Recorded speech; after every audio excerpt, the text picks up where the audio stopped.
क्या पेट्रोल में एथेनॉल मिलाने की राष्ट्रीय नीति से नितिन गडकरी के बेटों को सैकड़ों करोड़ों का महामुनाफा हुआ है? क्या देश को प्रदूषण मुक्त बनाने की जिद के पीछे कोई अदृश्य व्यापारिक साम्राज्य फल फूल रहा है? क्या विदेशों से आने वाले महंगे कच्चे तेल पर निर्भरता कम करने की राष्ट्रीय नीति के पर्दे के पीछे किसी अपने की तिजोरी में कुबेर का खजाना बरस रहा है? जी हाँ, आज बात होगी एथेनॉल की, वो जादुई हरा ईंधन जो गन्ने के रस, मक्के और सड़े अनाज से बनता है और जिसे पेट्रोल में मिलाकर गाड़ियां चलाने की वकालत खुद देश के केंद्रीय सड़क परिवहन और राज्य मंत्री नितिन गडकरी सालों से हर मंच से कर रहे हैं। लेकिन देश में इस वक्त ये चर्चा जोरों से है कि एथेनॉल की मिलावट से नितिन गडकरी के बेटों के एथेनॉल कंपनी को सीधा फायदा पहुंच रहा है। सवाल सीधा है, क्या पेट्रोल में एथेनॉल मिलाने की इस रफ्तार से नितिन गडकरी के बेटों की कंपनी को सैकड़ों करोड़ों का महामुनाफा हुआ है? क्या यह सिर्फ एक नीति है या फिर हितों का टकराव? आज राजनीति और बयानों की धुंध से हटाकर हम बात करेंगे और सिर्फ शेयर बाजार के आधिकारिक रिकॉर्ड्स, ठोस आंकड़ों और सरकारी फैसलों की क्रोनोलॉजी पर आज इसी पर करेंगे चर्चा। बने रहिए हमारे साथ।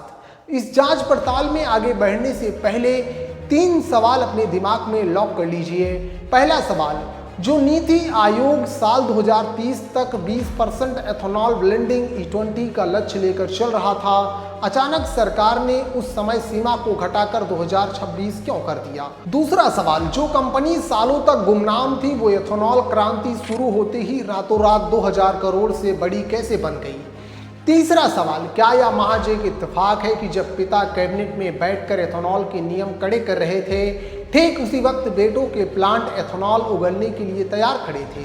आलोचकों और विपक्षी दलों के आरोपों की जड़ में 2 बड़ी कंपनियां हैं, सियान एग्रो और मानस एग्रो। कहानी के तार सीधे जुड़े हैं नितिन गडकरी के 2 बेटों से। निखिल गडकरी बड़े बेटे सियान एग्रो इंडस्ट्री इंफ्रास्ट्रक्चर LTD के मुख्य प्रमोटर और मैनेजिंग डायरेक्टर MD हैं। सारंग गडकरी छोटे बेटे यह संभालते हैं मानस एग्रो इंडस्ट्री, जो कभी नितिन गडकरी द्वारा शुरू किए गए पूर्ति ग्रुप का ही नया रूप है। अब आते हैं उस सच पर जिसे ना तो सत्ता पर झुठला सकता है ना ही विपक्ष। बॉम्बे स्टॉक एक्सचेंज के वित्तीय रिकॉर्ड बताते हैं कि सरकारी नीति की टाइमिंग और इन कंपनी की तिजोरी भरने की रफ्तार में क्या गजब का तालमेल था। 2024 से पहले कंपनी का रेवेन्यू महज 17.47 करोड़ शुद्ध मुनाफा न के बराबर। 2025 में कंपनी का रेवेन्यू सीधे 1029 करोड़ शुद्ध मुनाफा 41.16 करोड़ 740% की भारी उछाल। 2026 में कंपनी का रेवेन्यू 122% बढ़कर 2279 करोड़ शुद्ध मुनाफा 441% की महाछलांग के साथ 2222.59 करोड़। सिर्फ रेवेन्यू नहीं, बाजार में जो हुआ उसने सबको चौंका दिया। सियान एग्रो का जिस शेयर महज 40 से 80 के बीच रेंग रहा था, वो एथेनॉल की डिमांड बढ़ते ही 3633 के सर्वकालीन उच्च स्तर पर जा पहुंचा। महज 1.5 साल के भीतर कंपनी का मार्केट कैपिटलाइजेशन 4540 करोड़ के पार हो गया। और याद रखिए, इस कंपनी के 60% से ज्यादा शेयर खुद निखिल गडकरी और प्रमोटर के पास है।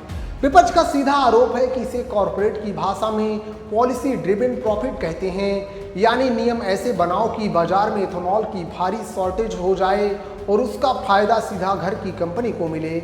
राजनीति अपनी जगह है और दलीलें अपनी जगह, लेकिन वित्तीय रिकॉर्ड के पन्नों पर दर्ज ये आंकड़े चीख चीख कर गवाही दे रहे हैं कि देश हित की इस नीति ने मंत्री जी के बेटों के व्यापार को फर्श से अर्श पर पहुंचा दिया है। अब यह दूरदर्शिता है, बिजनेस सेंस है या फिर हितों का टकराव, इसका फैसला हम देश की जनता की अदालत पर छोड़ते हैं। खैर, इस पर आपकी क्या राय है? कमेंट बॉक्स में अपनी राय जरूर दें और देश दुनिया की खबरों से वाकिफ होने के लिए हमारे चैनल को सब्सक्राइब जरूर करें। जय हिंद।